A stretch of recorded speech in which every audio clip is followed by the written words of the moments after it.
Look, Magan, today's very hot atmosphere. મારું તો mind પણ હેંગ થઈ ગયું. અરે ચમનભાઈ, હોટી નહીં હોટ કહેવાય અને તમારું માઇન્ડ તો વર્ષોથી જ હેંગ છે. એમાં નવું શું છે? અરે મોકલે તો તારી ઇંગ્લિશની પંચાયત. શાકભાજીના ભાવ જોયો છે કે ડોફા? ઇંગ્લિશની પંચાયત બંધ કર.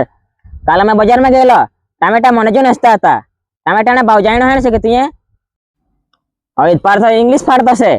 ડોફા વાય ટામેટા કેમ હસતા હતા? દે આર ગાંડા.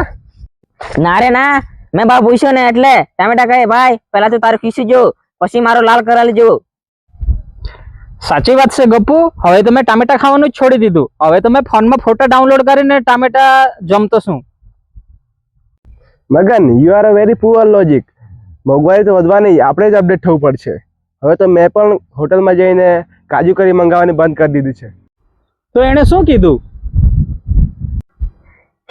એના કરતા તમારી ઢોલી હારી કાલે કહેતી હતી ચાલ બજારમાં ખાવા જઈએ એમ. મેં તો ખુશ થઈ ગયો, પણ પછી ખબર પડી કે બાજુમાં લગ્ન હતા ત્યાં જમવા બોલાવતી હતી.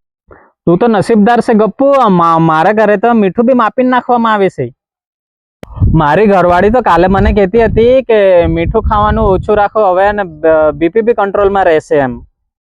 Oh my God, this is a very dangerous situation. ચાલો મિત્રો, આપણે પણ ઘરે જઈએ ને તો બેઠા બેઠા આપણી હવા પણ અહીંયા મોંઘી થઈ જશે. ચાલ ચાલ, અહીંયા નહીં રહેવાય હવે આપણાથી. હા હા સાચી વાત છે. ચાલ મગન આપણે ના જઈએ, નહીં તો પછી કાલે જેમ પાછી તને ફોટામાં જોઈને ખાવું પડે છે. ચાલ આપણે ના જઈએ.